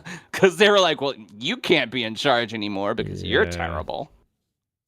So I mean, he's a VP at Reebok, isn't he? Yes, So he's the president, and that is what we're going to talk about. So Yeah. stop talking It's so about cool. Oh, sure. it. I'm kidding. I'm kidding. You can talk about that. Yeah, and I mean he's been really successful. He's made a lot of good, smart business moves. But because he probably has a smart money guy. I think he's just smart too. He might have I a think he business loves in his own himself, decisions yeah. too. He's also like 7'6", 320 7'2". pounds. He's 7'2", and he's not quite that. He was a large man, but he wasn't quite like. I would think that makes a lot of sense, and he likes to eat. And like the difference between the other really successful professional athlete investors, Shaq likes to eat, all restaurants. Kobe Bryant was cool, all tech. Yeah. So Kobe Bryant, before he passed, unfortunately, Kobe. Kobe Bryant's major investments, Epic Games, Body Armor, and Alibaba. He invested in Alibaba on the ground. So that's the thing. These NBA players, this is a topic I've been kind of saving. So like you can now make $60 million a year as an NBA athlete. We will talk about that at a later episode. But anyway, most of these athletes that have played in the NBA that have become super rich, aka Michael Jordan, do not make their money in playing the game of basketball. It's using that money as seed money for other kind of business ventures, like Shaq has done, like Kobe has done, like LeBron has done, and now Andre Iguodala. So I saw an interview with Shaq, I don't know, about a year ago. I think it was an older clip, but he was talking about teaching his kids about responsible money handling. Oh yeah, and it was a really good. He refuses to give his kids money. Yeah. I mean, make sure they're well enough to do, but he's like, I didn't have money. You figure it out. Oh my god, do more Shaq impression. That's my Shaq impression. That's my Shaq impression. We're done. My name is Shaq. Do your next topic voice. Do your next topic in a Shaq voice. Oh, it'd be like, this is Shaq. Hey, this is Shaq. Next topic. That's Scotchy. That's All right, Scotchy I'm Shack. dead. Scotchy Scotchy Shack. And so now for something completely different, but I know what my last two topics are. Tomorrow, and again, I looked up the date. So tomorrow actually marks the 30th anniversary of Nirvana's In Utero, and it being celebrated by the remaining Nirvana team with an eight LP reissue and a brand new remaster, which includes 53 new tracks and 2 complete never heard before concerts. In the dying days of rock music, it seems fitting to spend time on the band that was the start of so much modern music. In a recent interview with Conan O'Brien, the band, as well as Steve Albini, the producer of In Utero, speak out about the difference between the band and Nevermind and in Utero, and the differences between Albini and Butch Vig. So I'd like to take a moment to talk about Nirvana's impact on modern rock music, the differences between Nevermind and In Utero, and in general, the impact of instant mega fame on young celebrities. Could you imagine if begin? Kurt Cobain had to kind of be in today's society with social media? I mean, Kurt Cobain had an anxiety disorder, and absolutely had anxiety disorder. Yeah, I mean, Dave talks about it all the time. Dave talks about how quiet of a person that Kurt was, how good of a person Kurt was, and so, you know, they were what, 20? They were so young, if that, instantly famous. Guys who were living in Seattle out of a van, like literally, and then all of a sudden they're famous, right? Yeah. Mm-hmm. And so they talk about how, unfortunately, Kurt turned to heroin, and then he tried to beat heroin, and he didn't, and he tried to beat heroin again, and he didn't, and I mean, there's some talk. It's actually, the interview with Conan is so interesting. I did see Albini, like an 8-minute chunk of that. It was really, really cool. Really, really interesting because Albini really got. Oh, sorry. I listened to that on the drive in today. It was fantastic. Yeah. Yeah, really, really, really good. And I think very, unlike Conan, like very professional. It's like to really get into the meat of what they were thinking at the time, and the difference between Albini and Vig, which I never really delved into, but I was really curious about Pete's thoughts about that. Yeah, it's interesting. It's two very different approaches. I mean, both are legendary producers and audio engineers in their own right. Just very different mindsets. Vig is a little bit more of like I mean, I guess they're both kind of audio nerds in different ways, but you know, Vig's approach, it's weird because he didn't mix Nevermind. He produced it and recorded it, and some of the methods they were using at the time were actually a little bit even ahead of their time, or using a lot of things that Nirvana as a band were very skeptical about, like Kurt Cobain doubling his voice, and he's like, oh, why would I ever do that? That's some studio bullshit. And he's like, Butch Vig had to convince him. He's like, you know, that's what the Beatles did on like every track in the 60s. And suddenly Kurt was like, oh, okay, yeah, I guess we could do that. And so, you know, stuff like that to Dave Grohl. I mean, I think the kick drum on Smells Like Teen Spirit was like the kick beater thwapping on a thwapping. Yes, on a piece of cardboard in front of like a long like plastic tube, and they put the microphone at the other end to get like the bass from it or something, and then like they used a drum sample on his snare drum for some of that. I mean, so that kind of, and that's very Butch Vig influence there. I mean, he went on to helm the band Garbage, right? Who is very like that industrial kind of synth and like lo-fi rock that use a lot of those techniques. Fucking love Garbage. Super cool.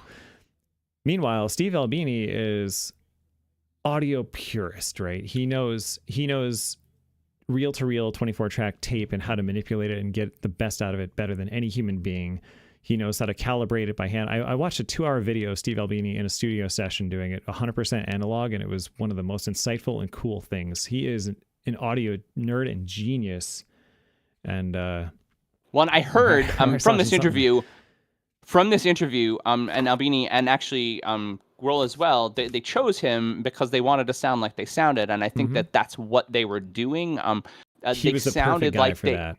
Perfect guy, and Conan focuses on this in the interview, but there was, and Kurt was a little disturbed at that point, but he was so focused on the album itself being overproduced, and he thought it was overproduced, but really Novoselic and Grohl are like, this is what we sound like, Kurt. This is us now, and we're not a bad band anymore. Right. And I mean, right. They played extremely well. I mean, I attribute a lot of that to Dave Grohl's incredible, like, just natural drum acumen and just, musicianship. But Albini was great at getting the absolute top fidelity out of natural sounds and recording. And that's why it works so well, I think. But I do agree with Kurt that while he was not happy with the mixing on it, and I'm not sure how much Albini had to do with that. And I agree that there are some parts of In Utero where I feel like, man, if this was just mixed a little bit better with some more modern flourishes with it, it would sound so cool. So I'm actually kind of excited to hear this remaster. I wonder if they actually went back to the reel-to-reels and really tried to get more out of it. Because I know the album that we got in 1993 already was sent to a different engineer to remix at least 3 of the songs because the band as a whole were not happy with it. They remastered the whole album. Every song got remastered. And cool. the idea that Albini is promoting it probably means he was part of it, I would assume. I hope so. There are, but the backtracks and the unproduced concerts, there's a new book. I think the whole thing in itself is $350. I don't know if Dave needs money or something, but it's crazy. But I think that the idea of it is really cool. Yeah. Yeah, and I mean they changed the face of music. For one brief, bright period of time, they completely changed everything and threw it on its head. You went from Michael Jackson to every unknown grunge band out of Seattle in a snap of a finger. Yeah. Well, I think that's the crazy thing. You between like September and December of '91, right? They went from just to becoming like the number one band in the world. Yeah, and from their discovery, right, super rocketed bands like Soundgarden, who was already established. I mean, Pearl Jam, who had just come out with an album a few months before Nevermind, but didn't get its real traction until Nevermind blew up. I mean, it's just so cool and such a weird era. And I remember one of the things they said in Conan's interview, which I thought was interesting, was, they said it like the span of when Nirvana blew up to when Kurt died was such a short amount of time. You're talking less than 2 years. Or maybe about 2 years and a couple months. But they said to them it felt like it was over a decade, just because so much happened in so short amount of time that they were never able to rest for a second. And I'm sure that took its toll on Kurt. Grohl was in certain ways grateful for it, but of course, I don't think any human is quite prepared, especially if they did it through legitimate means, like to be in that much of the spotlight and become that much of like a commercial tool the way a lot of those bands were. In Dave's book, and I think Dave's autobiography came out 3 years ago now, he talks about how great of a person Kurt was and how sad it was to watch him implode. Yeah, that must have been really sad. Yeah. And we're out of time. Oh my God. Did we really just end on that? Yeah, we did. Well, yeah, we did. Oh my God. I was going to end on Pete's really insightful music thing, but then we started talking more. So. No, it's okay. I'm happy with where it ended. All right. Who's got a next topic? And on that depressing topic, yeah. Oh, I'm going to bring it down even more. John is very good at bumming us all out. 4 and 5 were on purpose. Anyone got a next topic? Rick, what do you got? It is time for the next topic, yes? It is time for the next topic, okay? Okay. All right, so as we foreshadow, we're going to talk about Shaq. Now, Shaq is a well-known celebrity in the world of sports and entertainment. It's me, Shaquille O'Neal. You got to be deeper. Now, he also has his hands in multiple businesses and appears in multiple commercials. Icy Hot, not a sponsor. His latest job, though, is president of Reebok basketball, and he recently turned heads after signing LSU basketball star Angel Reese to an endorsement deal. Now, for those that don't remember, Reese and her team won the NCAA championship this past April, and she's received lots of press after taunting Iowa guard Caitlin Clark with a "you can't see me" gesture. So, everyone, what are our thoughts on Shaquille O'Neal signing Angel Reese as his first deal with Reebok? That is the coolest thing I've heard today, honestly. That's so cool. I was trying to find what the terms were, but I just know it's a multi-year endorsement deal.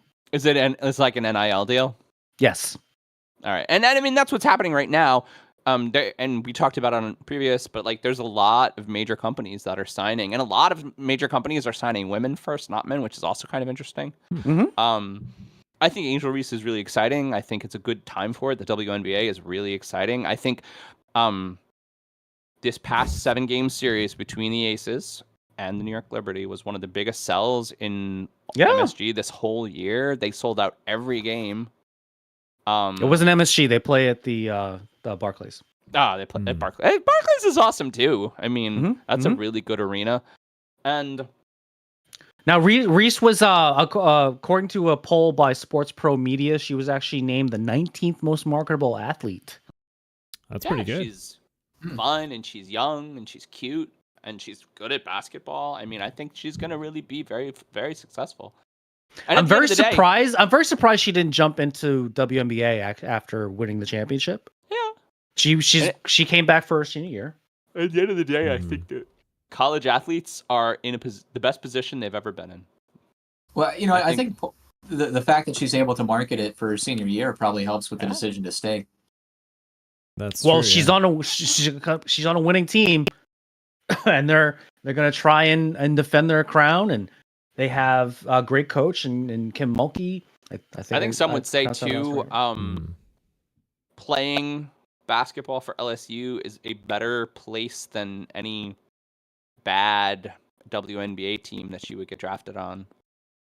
Yeah, I mean, it's definitely more It's definitely more national recognition. As LSU is a big Big 8 team, a big team. I mean, right? But she's gonna have this Reebok deal when she starts with the WNBA in next year. So yeah, but I mean, I'm sure she's still got a competitive fire. Like she's probably gonna. Hey, you know what? If I'm going to get picked first or second overall to one of the worst teams in the WNBA, I may as well take my time in college and enjoy it. She's going to go first. Yeah. She's very good at basketball. So, 20 years ago, whenever I went down to LSU with Oak, I think there was a huge amount of tailgating going on, and I think it was for the Lady Tigers. I think it was actually for the women's basketball team. But the campus was they take tailgating really seriously there. Down in Louisiana, absolutely. Yeah. It was crazy. There's probably crab boils everywhere too, right? Yeah. Or crawfish boils.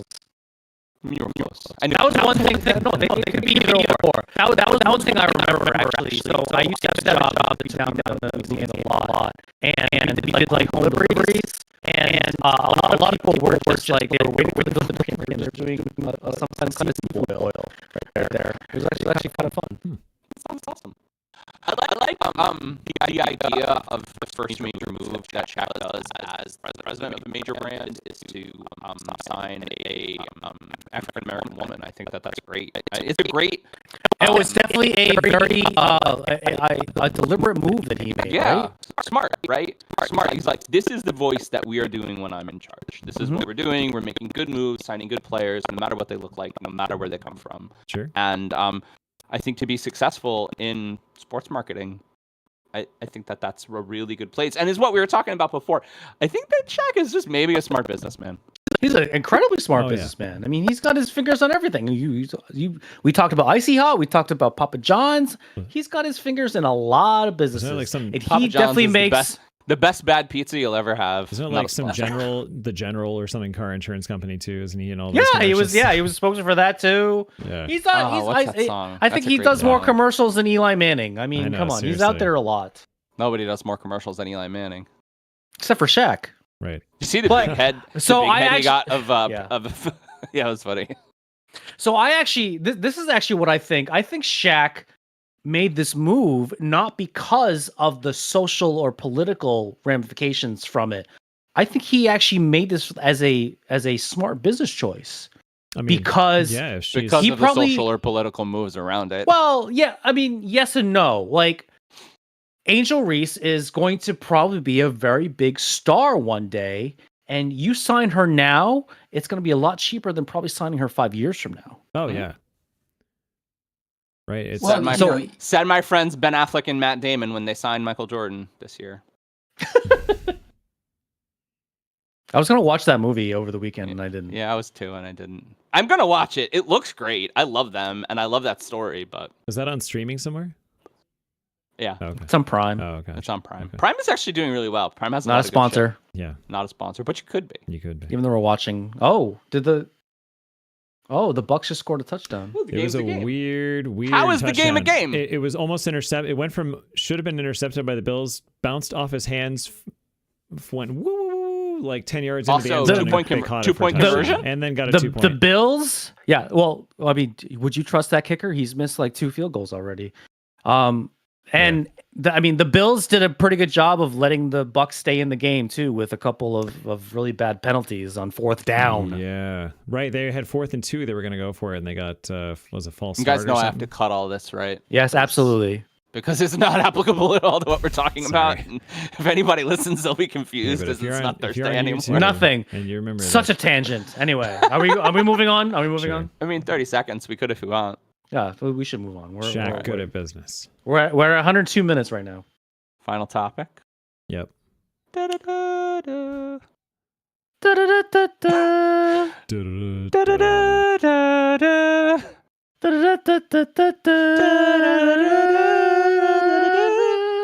I like how Pete threw in a bass line there. Da-da. Your turn. It's the final topic. So, as Give him, warned, Pete, I'm gonna give bring him. us all down. Wait for it. No. Wait for it. Wait. Amazing. That And is I think- a true fact. I think it's not a far stretch to say that we truly live in the darkest timeline. With an aging sitting president and the 2024 election looming, there are many candidates looming in the wings. Oh, we've got so far without talking about political topics. We're gonna do it now. here, and I know he loves politics. Currently, 16 people, 11 Republicans, 3 Democrats, and 2 independent candidates are running for president. Reading through most of the candidates' stances on the points is something out of a nightmare, and this includes candidate Marianne Williamson, former spiritual advisor to Oprah, and her views on mental illness. Oh man. Is it possible to crawl out of the political hole the country has dug itself into, or are we witnessing the start to the end of democracy? We made it 30. This is our 38th episode. And this is the first time that we're talking about politics. John and I as think, a specific topic. Yes. as a specific topic. John and I have actually made, I think, very big strides without talking about politics. And you've opened up a floodgate now, Been John. pretty good. Hell yeah. I just wanted Rick to talk. So, listen, this is what I don't like about, especially with presidential elections. It just comes down to fundraising. Yeah. There's a reason why we had 2 late 70-year-old white men as the presidential candidates for 3 years ago. Excuse me. Yeah. It's Because they were the ones that raised the most money. Were they the 2 best candidates? Probably not. But they were 2 candidates that raised a lot of money and had a lot of name recognition. You know, we went from one old white man to another old white man, and I think that's really very poor of the Democratic Party to almost win the election with Hillary. And This then is not just and- a Democratic Party thing. This is both. This and is the whole decide- political system. and decide though that the answer to almost getting a woman in office was another old white man. I think that that's really poor. I mean, right? The idea that winning is more important than anything is a problem, and it rolls into the fact that I think that our political system has become very profitable for politicians. Absolutely. yeah. It's become, the idea of it, 200 years ago was it wasn't supposed to be a job. You were supposed to do it for free out of service. supposed to be of a your public country. There shouldn't have been service, that same thing as a career politician. No. There No, really wasn't no. supposed that to I be. wholeheartedly That's one agree thing with. that I wish the forefathers thought about when they first started, writing out the Constitution and whatnot. Like, you were not supposed to be serving in the government was supposed to be a public service. It But that's what wasn't they supposed to did make think you about. rich. They did think about it. They said that's not what it's supposed to be, and now it is. Yeah, but right? unfortunately- And Yeah. they're all rich. It's totally become that. It's totally become Yeah, that. they're Bernie Sanders himself is a millionaire. yeah, He was the one barely. that was so against millionaires, and now he's a Well, millionaire. he's against billionaires, I think. That's Well, Well, now it's okay. billionaires. He's got to Okay, make yeah, now it's 1,000 billionaires. times the money to get there. Tomatoes, Pete. That's an awfully small role to walk on. Is it? It's easy to be against millionaires, until someone floats the check in front of you, right? Exactly. And when you're put in that position, I have no when problem with you are not millionaires, though. when you're not a millionaire, you just think that all the rich are out to get us and whatnot, and then you put that shoe on the foot, and all of a sudden, I want to get in on this game, see, right? That's why. Sorry, go ahead. No, you go ahead. No, go ahead. I was gonna say, I don't consider millionaires really rich. They're just that's like. I mean, I consider a millionaire rich. You want to give me $1 million? Yeah, it's way more rich than we are, but I mean, it's. Well, yes, compared to the however many billionaires there are in the world right now, you're absolutely right. A millionaire compared to a billionaire is not as rich. Or what is it like? Centabillionaire, whatever. People that have over 100 billion. Like, what are you ever going to do with that in your life? Go to the moon. Yeah, I guess. No, start a company so you can go to the moon. Right. But buy a team. Who do you think is going to be our first trillionaire? Can we just stay on presidents? There's so much to talk about. I don't want to talk about presidents. Well, I mean, we've divulged pretty much. I don't want to talk how there's probably going to be two 80-year-old, almost 80. Well, one is going to be 80. One is going to be almost 80. 78 on Inauguration Day. That's probably what's going to be, what's going to happen. Like, I mean, let's just honestly talk about Biden's age for a second. I think that he doesn't know where he is, honestly. And I think that that's a problem. And I don't really mind him he was a little bit of a lame duck president. He hasn't really done anything. He was totally an overcorrection. Right. I don't mind him being reelected because his department is pretty good and then we're kind of doing okay. But I do mind him being reelected. Who is going to vote for a lame duck president who hasn't done anything in 4 years? But there's the question, Pete. Because the alternative is who? Donald Trump. Well, who is the better alternative right now in the Democratic Party? Because it's not Kamala. Yeah, exactly. Well, there's just two awful choices right now that it's probably going to happen. And it's not Marianne Williamson because that woman is crazy. No. Well, that's the thing. The loudest talkers are the ones that are getting the votes. I mean, and that's not how it should be. No. I would say Cortez, but she's not old enough yet. I don't think, right? Is she even 35? No, she's too far left too. She wouldn't win. That's no way. Rick? What do you think being in government sector? Well, so officially, I can't have a policy on officially you can't have a policy. Officially, right. In fact, yeah, we're not recording for the next. We're not recording for the next 2 minutes, Rick. Go. No, we are recording. If you can't talk about it, we'll just keep blabbing. That's a fair answer. Pete can't talk about his movies. It's all good. It's a Hatch Act. You can't. I can't say anything good or bad about a politician. Endorsing, but it is. I think the influence of money on politics is pretty ugly. Absolutely. Oh, yeah. And I think we can. I think you're absolutely right. It's not just the president. It's also. Oh, definitely not. You see, like the Speaker of the House. I mean, that's the person's picked. No matter what people say, right? They vote for the Speaker of the House that brings in the most lobbyist money. And the same thing. If you're running for Congress or Senate, it's really closing those deals, getting the money in, getting your campaign absolutely on the air. There's a straight up mega church pastor from Texas running for president on the Republican Party already. I mean, he probably won't make it through, but Ryan Binkley, he seems like a monster to me. And it's just there's so many bad choices, just so many bad choices. There's just awful choices in both parties. Like, I mean, I don't like this current state of our politics. And I don't see it changing anytime soon. It's just going to get more and more polarizing. Well, we just need, honestly, if it wouldn't be so abused, I would love something along the lines of a constitutional Congress. Because I think that the document we currently have is just not ready for the speed of today's world. I don't think it's ready for the internet. I don't think it's ready for people who are smarter than all of Senate. I mean, Zuck goes in there. Zuck and Bezos and all those guys, they go in there and they talk, and the politicians just shake their head. And Zuck is like, "You guys are all stupid." Well, this is what I see for how politics could potentially change. Someone who is going to have some kind of political platform is going to go viral. And more are going to recognize that particular name, and then that particular name will essentially get, you get enough subscribers on YouTube, then you get paid by YouTube, and so on and so forth, or Instagram, or whatever social media platform it was, or it is.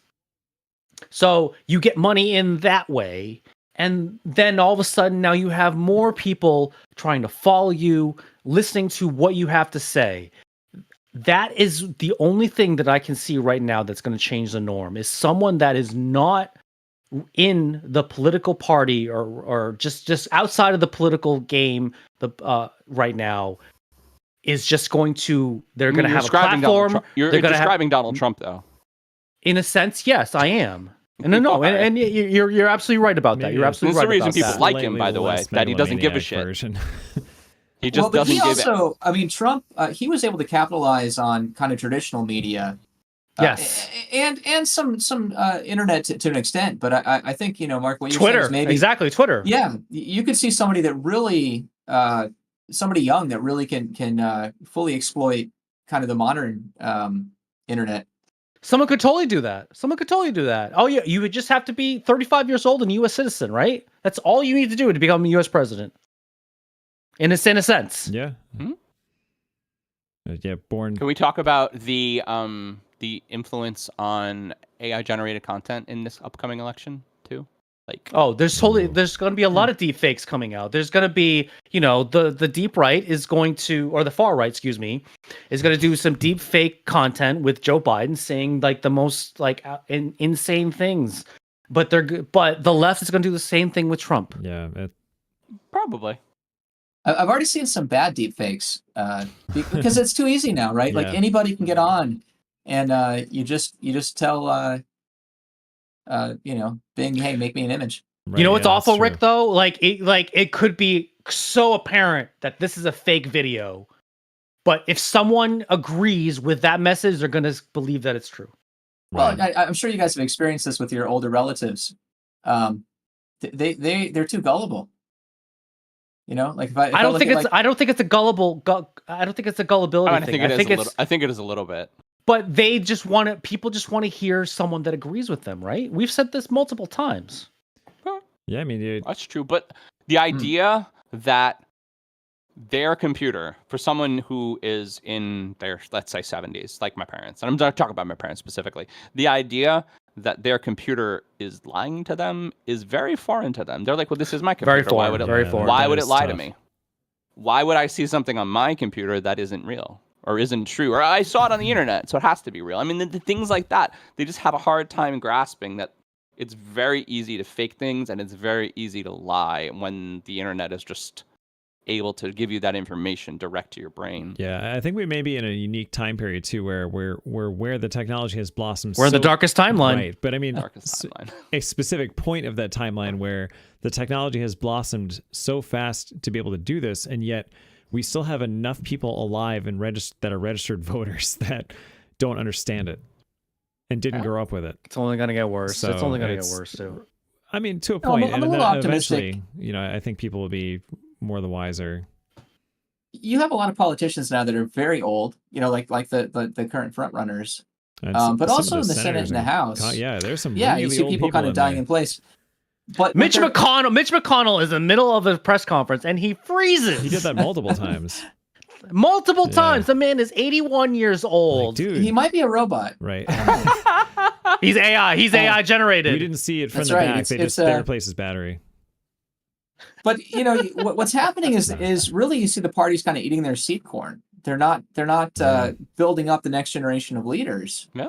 No, because they want to hold on to their power. Yeah. They want to hold on to their power and their money. But you know what? Death comes for all of us, right? I mean, you can't hold on to your power forever. So maybe things will be different once you have a turnover. There you go, Rick. That'll be your political platform. Death comes for all of us. There you go. That's a catchy. Universal platform.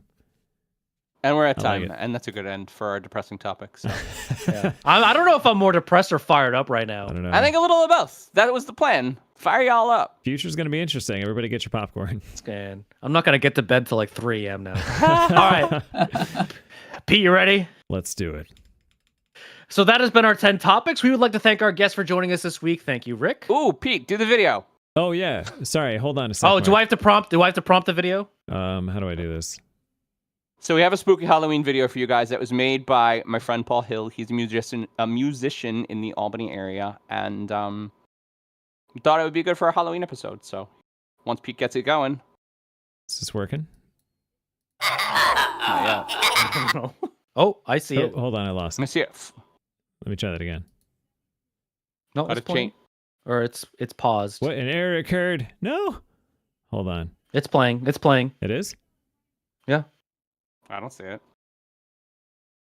Hold on. Let me try this again. Oh yeah, an error occurred now. Oh, I'm still. I'm jibba jabbering. I accidentally just went to the video. Is that working? I'm sure This is pretty trippy. Yeah, he makes this this prog rock stuff, all digitally created. I think he used an ASCII What does this have to do with the podcast? It's Halloween. And a little trippy. This is what the future in politics will look like. Oh my god, John, you should totally post this on our social media, by the way. Yes. This is kind of amazing. All right, well, I'm going to start this over. So that has been our 10 topics. We would like to thank our guests for joining us this week. Thank you, Rick. Thanks, Rick. Thanks, Rick. Please subscribe to us on our YouTube channel and follow or like us on our socials at If These Balls Pod on X, Instagram, Facebook, and Threads. Our website is www.iftheseballscoulddtalkpod.com. This is Mark Pescian for my partner John Campagna and producer Pete Steffen. That's what we feel they would say if these balls could talk. Bye, everyone. Bye. Hey, everybody.